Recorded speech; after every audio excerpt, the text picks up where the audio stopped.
So today we have our second module on personality types, and we're gonna explore the 9 types of the Enneagram.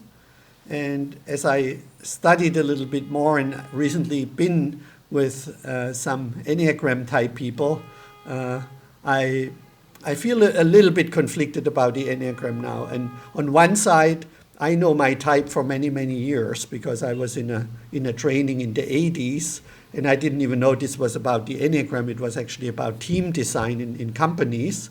And we did a test, and I turned out to be a 7.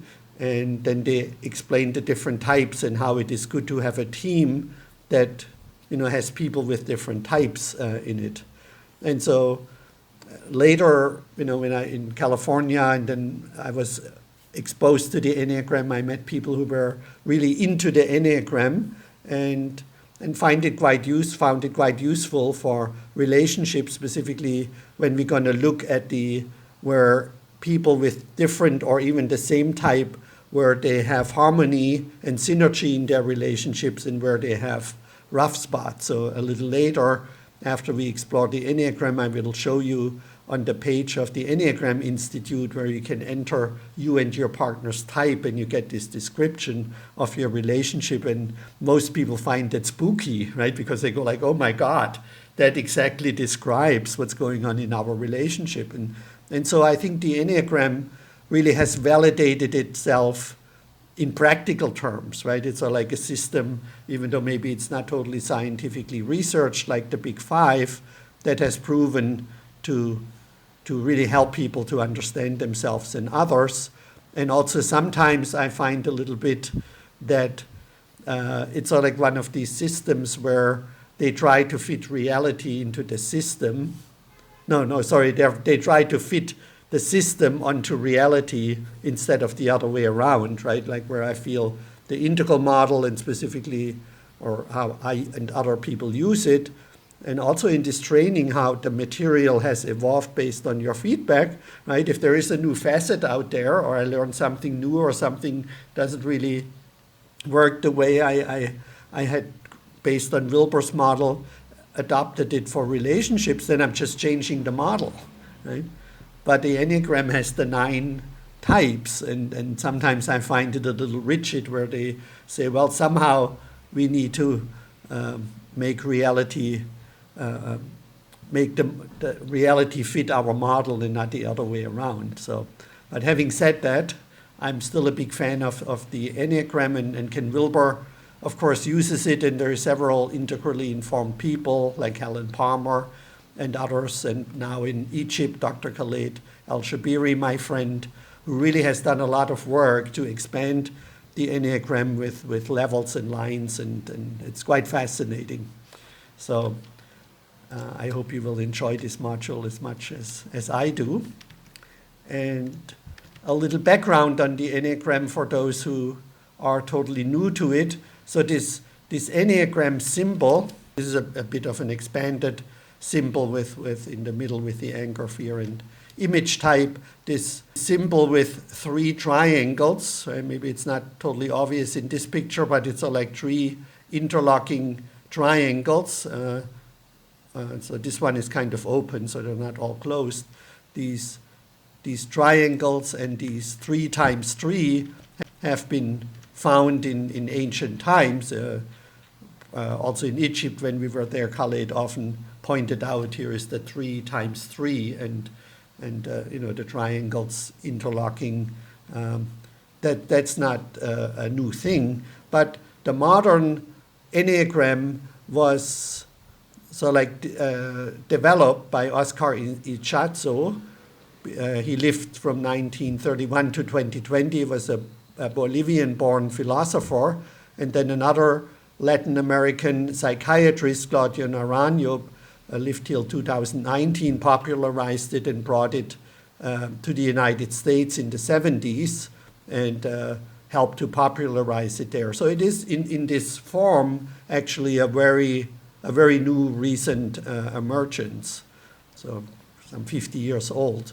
And I think the Enneagram Institute with Hudson and Riso, they really helped a lot to make the Enneagram applicable to many fields. And as I said, I learned first about it in a management training and have used it over the years to understand my teams or the people in my team for team building, but also in psychotherapy, personal growth, spirituality.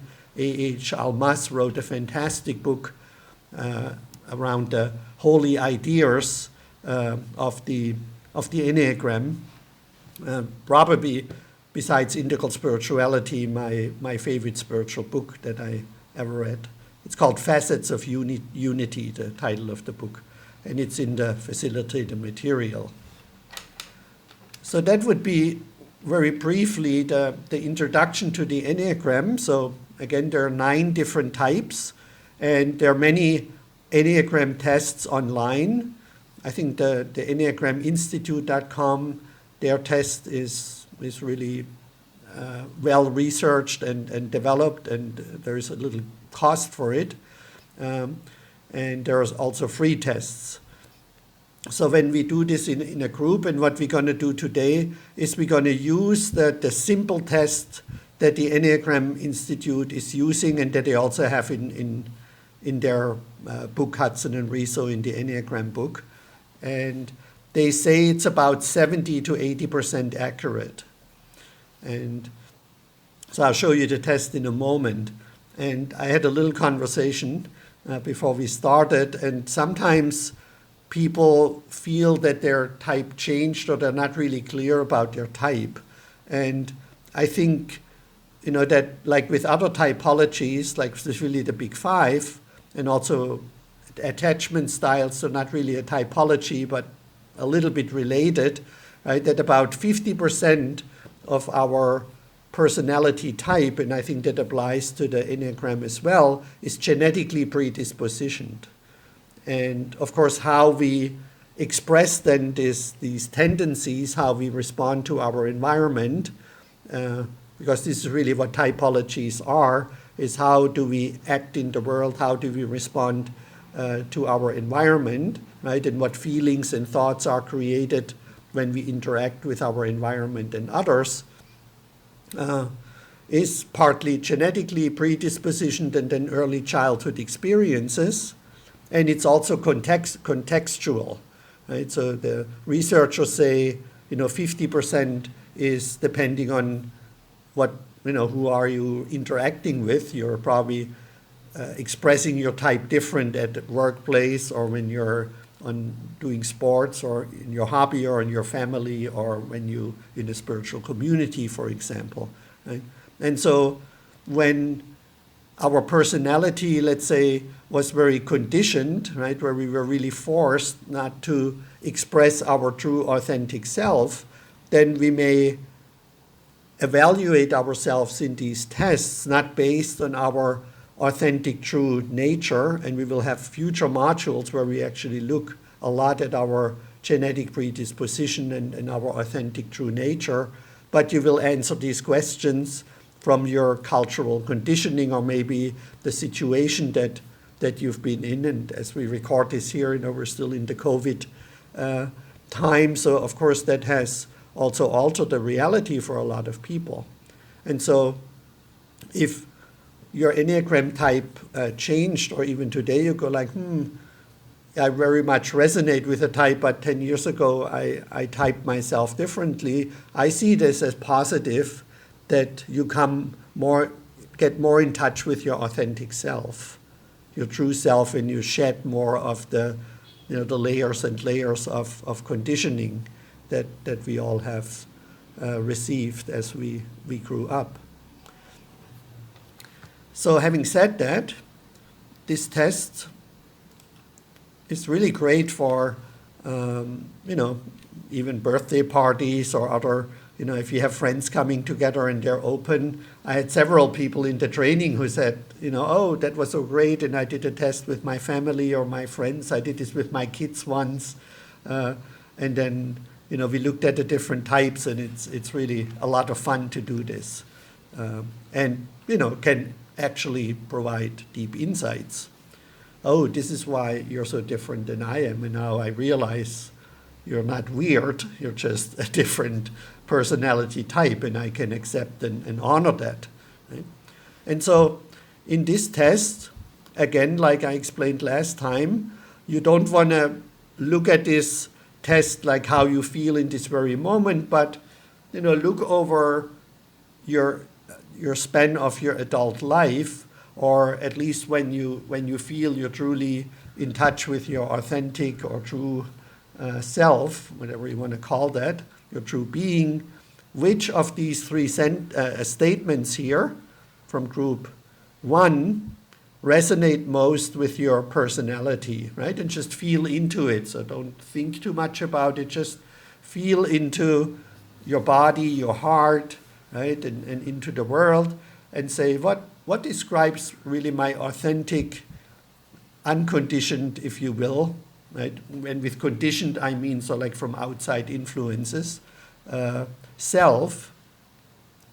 And write down the letter A, B, or C, and if 2 of these statements strongly resonate with you, you can also make a note of both letters. And then when you have that letter, I will, when everybody has their letter, I will scroll down to group 2, and you do the same thing. That's X, Y, Z, and then you get 9 possible combinations, let's say BX, right, or AZ, right? And then write down that combination.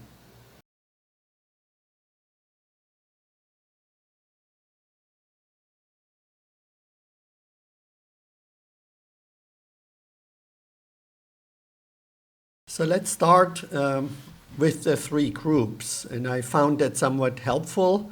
And this is how Dr. Khaled El-Shabiri also approaches the Enneagram first, to say there is basically the 8-9-1 type, they're gut type, they're instinctual, and they come sort of like, I'm not fully resonating with that, but there is sort of like, they're a bit like angry types, right?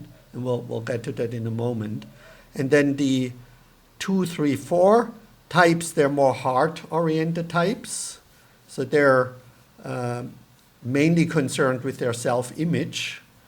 And then the 7, 6, 5, they're head types. So he goes like head, heart, and gut, right? And they're more fear-driven or maybe concern-driven. And they're, as I already said, thinking head types.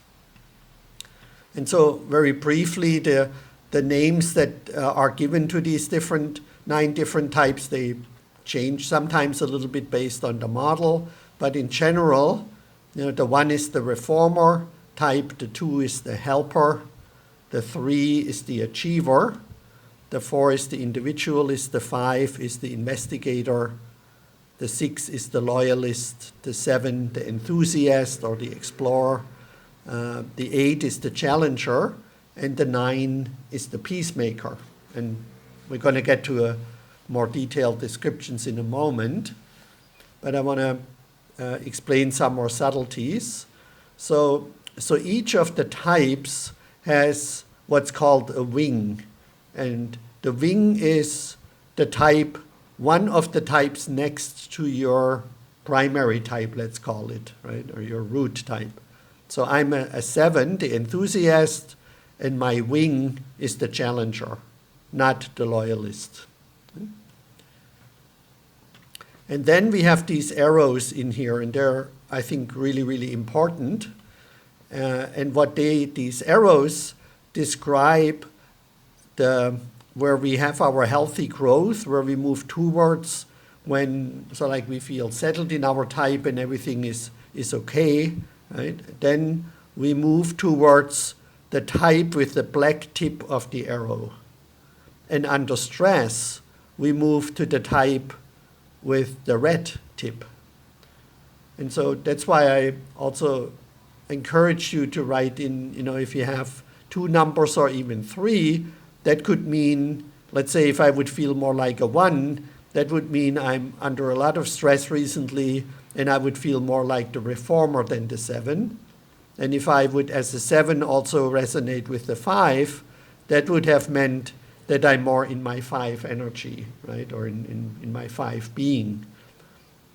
And this can also lead to mistyping. This is why the Enneagram professionals, they say we should never try to type another person, right? Because they may be under stress, or they may be in kind of like a growth period, or they may be in their wing. So only the person who has the inner experience and the lifelong experience, how they have overall responded to their environment, can really determine what type he or she is.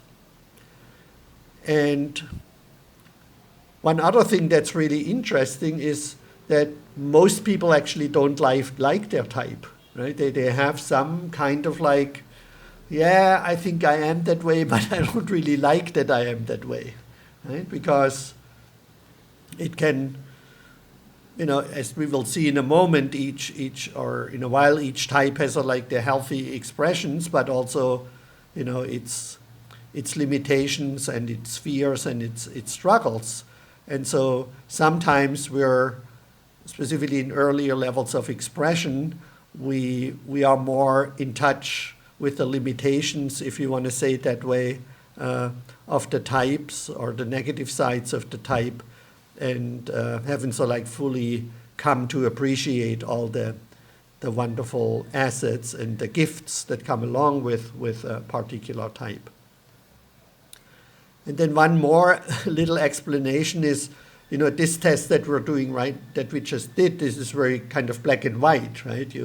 You're kind of like asked to identify with one type. If you do these online tests, then you will get a score for each of the types, right? So you may have, I don't know what the numbers are, let's say they're from 1 to 10, right?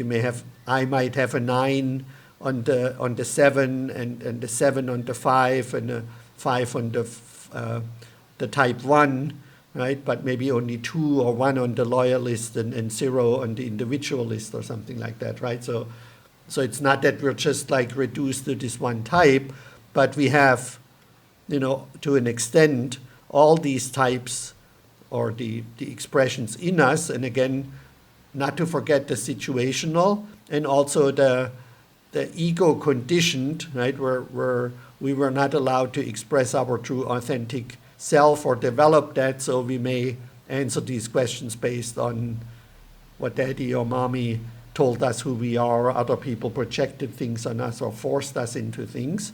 So I think, again, as we become more and more conscious, I think we become more and more authentically into the expression, the healthy expression of our type, while we also understand that people are different, and we can appreciate these differences and realize that humanity is an aggregate or composed of all these different types, and they're all necessary for a functional team, or a community, or society, or all humanity.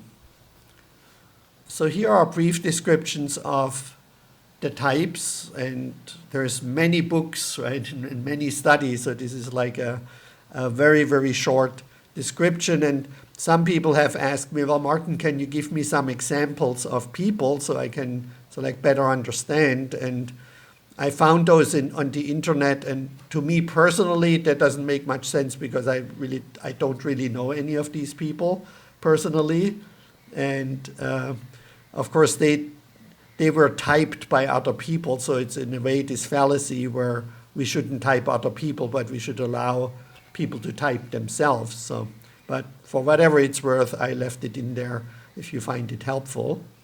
So we start with the 1, the reformer, the judge, the perfectionist. And I know that type, since this is like my stress type, is focused on personal integrity and seeks truth, can be a teacher, crusader, an advocate for change, is often ignorant of his or her own flaws, right? Can be maybe a little arrogant, and is overly critical of others. And so each of these descriptions has a fear description, and that's from Hudson Riso. So that contradicts a little bit this theory that the 7, the 6, and the 5 are fear types, right? So let's more associate that with head types. So fears being corrupted, evil, or defective, wants to be good, balanced, perfect, and have integrity. So here we see a little bit the positive and the negative sides. The helper is also a type I know fairly well because for some odd reasons, most women who are attracted to me are type 2s. It's just an overall observation. And these types are compassionate, attentive, generous, and caring, but they can also be clingy, needy, and flattering, right? And people-pleasing and manipulative. And they're often well-meaning and driven to be close to others, but can slip into doing things for others in order to be needed. And then, they're often giving, helping, and then slowly resentment builds up in them, but they don't want to really express that, right? And then at some point they can explode and say, I did all these things for you, and you never appreciated me. And then other people go like, well, you offered, I didn't ask for it. Well, yeah, but I expected that you recognize me and also understand what I need. Well, you didn't say anything, right? And so they have a fear of being unwanted and unlovable and want to be loved and needed. And if you go back to the symbol, right, the 2 now is in this group of image and shame and feeling and heart. So these image types, the next 2 that we're going to look at, right, they're always concerned about how am I seen by others. That's really their a main driver. And so here we have the achiever, the performer, the status seeker, who's very adaptable and changeable, walks the world with confidence and acts in ways that will bring approval and accomplishment, and sometimes at the expense really of their true self. So they may one day kind of ask themselves, why am I working so hard and always be driven by success and how other people see me and who is my true self? And they fear failure and being worthless, and they want to feel valuable and worthwhile. So these are then often entrepreneurs, right, and people who are driven by status and success. And then the individualist is the final one of the self-image types, and he or she is driven by the desire to understand and to find his or her place in the world. So they're often more individualistic. There's the creative type, the intuitive type, and humane, but they're often very inward focused. That's at least how I perceive them. And want to have this sensitivity. They're very sensitive and want to connect with other people on that level. And they have this fear of having no identity, so they're constantly questioning, who am I? And being personally insignificant, and they want to be significant. Tony Robbins, of his 5 human needs, he reduced the needs to 5. Significance is one of his of these needs. So I found it interesting because that's often not in the need inventories in other research or lists. And then we come to the thinking types and people who fear of being incompetent, for example. So the investigator, the expert, the thinker, so we could add Ken Wilber there, so he identifies as a 5, is driven to understand the world and derive self-worth through contributing, but can be withdrawn and observant and quiet until she can impress with a witty remark. So often they're writers and people like that. And they fear to be incompetent and useless and want to be capable and knowledgeable above all else. So they may be quiet for a while, and then when it's their time to talk, they go on, I just want to say a few things, and then 2 hours later, right, they go into this lecturing and showing off their knowledge. And the 5, of course, I know quite well because that's the healthy growth line from 7 is towards the 5. So I am usually mistyped as a 5 if other people project my type onto me. And it fits since I'm an introvert, fits me in some way. Then we have the loyalist, the hero, the rebel, the defender. Again, a head type who longs for secure stability and exhibits unwavering loyalty and responsibility. So they make usually for pretty good partners. Is slow to trust again if betrayed. So that's the downside. And prone of fearful thinking. And displays emotional anxiety as well as reactionary and paranoid behavior. And fears being without support and guidance and wants to have security and support. So my last two bosses, I typed them. Okay, I shouldn't do that, but I knew them fairly well. And I think they were both loyalists with their, I think it's the growth line, no, the stress line going towards the achiever. Right? So that was really interesting to see the dynamic that when they went into the achiever and then the mediator, the 9 was their healthy growth. And then here is the 7, the enthusiast, the adventurer, the sensationalist, is adventurous and constantly busy, yes, embraces life with all its various joys and wonders, and moves frantically from one new experience to another. So this is where I really don't like my type, right? I get bored of things and let's move to Istanbul, right? Let's find a new experience. Let's move to California. Let's move to LA. Let's start a new business. Find a new girlfriend, right? My brother once said, we love you, but we don't understand. What are you seeking, right? You seem to always be on the move, right? And what the hell is wrong with you, right? Why can't you happy with what you have? Well, it bores me to death. And fears being unable to provide for him or herself. Okay, I think I'm pretty good on that now. And is afraid of missing out on life with all of its richness, and wants to be satisfied, content, and to have her needs fulfilled. So that's the 7 type. And I'm relaxing a little bit now. I'm trying to relax a little bit. And I'm an introvert, so usually people don't type me as a 7, but that's what I've identified with very strongly. And then there is the challenger, the boss, the maverick. That's my wing. That's why I resonate with wings, because I've been an entrepreneur and a manager and a CEO for most of my life. Is strong, or a band leader, right? Is strong with a desire to be a powerful and controlling leader. That's where my controlling side comes out. Can be friendly and charitable or dictatorial, manipulative, ruthless, and willing to destroy anything that stands in the way. Sigh, okay. Fears being harmed or controlled by others, and seeks self-protection and wants to be in control of life and destiny. So again, this all resonates with me. And then there's the peacemaker, finally, the mediator, the preservationist, is empathic, receptive, gentle, calm, and at peace with the world. And again, for the 8 and the 9, we're back in the gut types, right? The angry people. So the challenger, boss, maverick obviously has that kind of gut energy. And oddly enough, the peacemaker, right? They're getting angry when there is conflict, and they say, I cannot deal with this, shut up, right? Why don't you guys get along? And it has actually this kind of, gut energy, and they probably have stomach issues when there is conflict, right? And so they come from this 3rd chakra energy.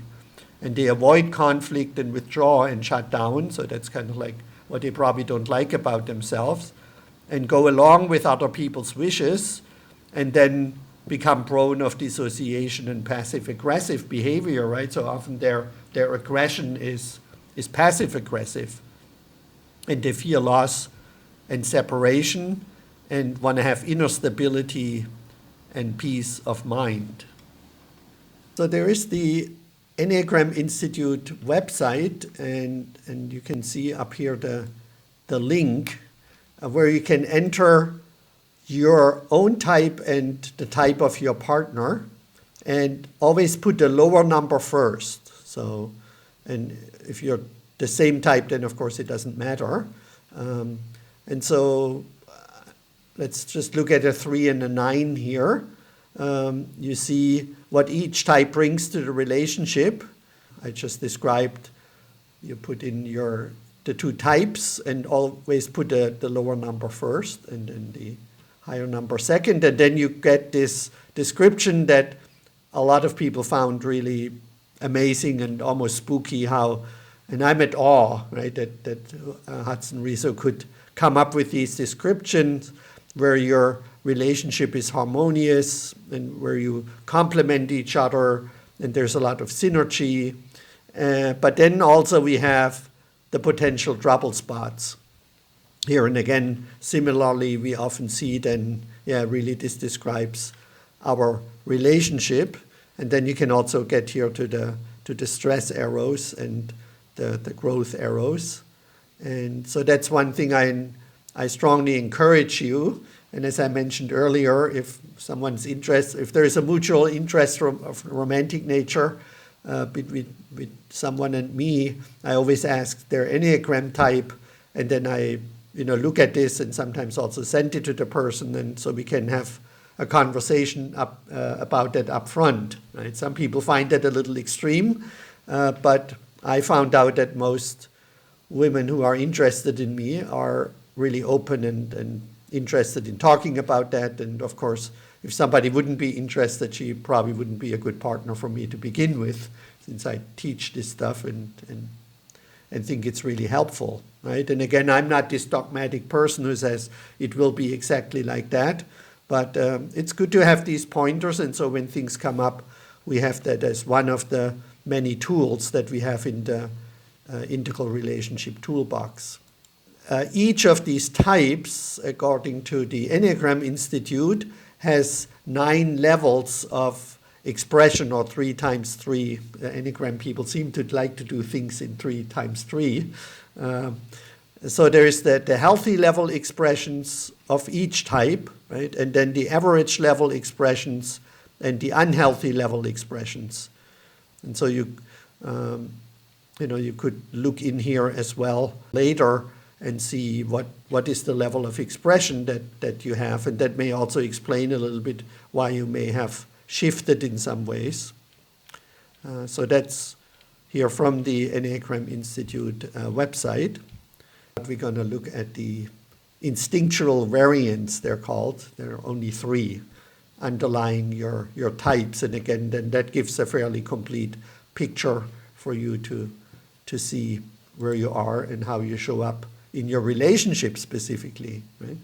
And also to mention, according to the Enneagram Institute, there are no types that are more compatible than others, even though I'm shifting, I think I'm now more attracted to number 8 women than to number 2 women for some reason. But it doesn't mean that we will be more compatible. So, and there are other books. There's a German book which maintains there are some types that are more compatible than others. Again, this is a big model, and everybody needs to decide for themselves if they find it helpful and what parts they find helpful. Here are my questions for you. How has your type wing and relaxed growth and stress regression types impacted your relationships? And if you're not totally clear, you can just reflect a little bit if it shifted, right? Then maybe your relationship shifted. How has that shown up? How has your type wing, relaxed growth, stress type impacted your life and then your relationship? Sorry, 2 different questions, right? It shows up in the life maybe differently than in a relationship. Do or did you know the type of your partners? And how did this knowledge impact your relationships? And what is the level of health, 1 highest, 9 lowest, in your type expression?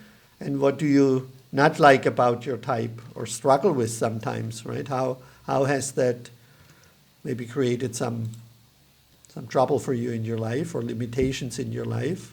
So I also want to cover the instincts that are sometimes falsely called subtypes. Enneagram people don't like that, so they're sometimes called instinctual variants. And a very brief way to describe them is, or to allow you to identify with it, is the metaphor of feeling yourself into you getting an invitation to go to a party. And when you get this invitation, there might be some thoughts, right, going on in your mind if you want to go, and what you expect to happen there, or what you would like to happen there. And so I'll give you 3 descriptions, and you'll pick one of them and see how that connects to your overall life. So is your self-talk, what's going on for you, is like, where is this place? How am I going to get there? Is this in a safe area? Right? Will it be easy to get back? And is it a safe environment there? And when you get there, your attention will first be on kind of like the room, right? Is there enough light? How does it smell there? Where is the bathroom? Is there anything unsafe there? How about the food, right? Is it hygienic? Is the food going to be good and nourishing? Is there enough to drink? Maybe if a panic breaks out, where is the exit, right? What is my exit strategy? Is there comfortable seating, right? Do I feel fine in my body being there, right? And that's very important for you. And then, of course, you want to talk to people and things like that. But if the environment doesn't feel safe and harmonious or resonant for you, then you may not feel comfortable there, or you may not even want to go if it's in a place where you wouldn't feel safe. Right? Would that be so like your main concern?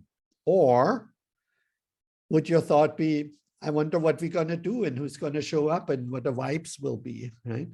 And then when you get there, it's very important for you that you're welcomed, and there's a warm welcome. Hey, Martin, great that you're here. Let me introduce you to everyone. Hey, people, this is Martin.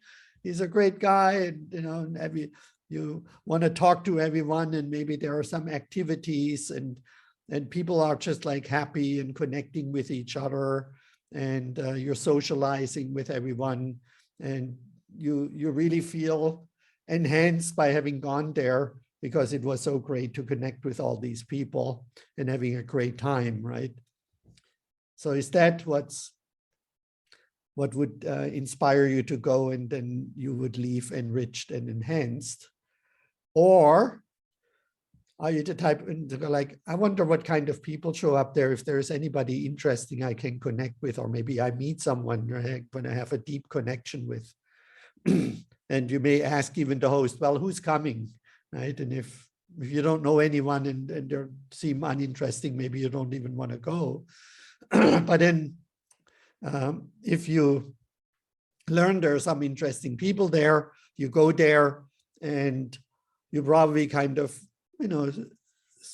walk around a little bit and start little conversations until you find someone where you have a deep resonance, and you're going to spend the whole evening deeply connecting with that person or a very small group, right? Having deep discussions, sharing deeply about yourself, and you really walk away and say, wow, that was great. I met this person and we had this deep connection. You probably don't even really know who else was there and what the other people were doing, because you were so enthralled, is that the right word, right? So inspired by connecting with this person. And maybe you always bring a book with you, an interesting book, just in case there is nobody interesting to talk to. You rather sit in a corner and read your book if you can't leave, right? And or you may leave early if there is nobody interesting. But if you meet this interesting person, you're probably the last to leave, and you maybe didn't even notice while other people were leaving, right? So and I'm the third type, so that's why I know that type fairly well. And these instinctual variants, they're called, the first one is the self-preservation type. And of course, this will be a theme in your whole life and in your relationships, right? So if you get to know someone, you're probably also, where do you live and how do you want to live, and what car do you drive, and what food do you eat? And it's very important that this person resonates with you on a level of your lifestyle, right? If you're a social type, the second one, right, it's more important if this person is a social person. How many friends do you have? How are your friends? Who are your friends? And do you often go to parties, and do you go out, or do we invite people, right? And because you want to be with someone who you can have many social interactions with, not a homebody, right, who wants to work on the home and self-preservation and things. And you're also not doing so well with the third type, this intensity, that they're called attraction type or sexual types, the third one. And sexual doesn't mean, right, that they love to have a lot of sex, but they like to have the intense connection with one or two people that we also may experience in our sexuality, right? And the Enneagram experts, told me that the 9 types, there is always compatibility and incompatibility between any of the 9 Enneagram types, but on the instinctual variants, it's more important to know your the instinctual variant of your partner, and to see if you can make the relationship work on that level, because you can totally see how that may lead to conflict if your partner has another instinctual variant than you do.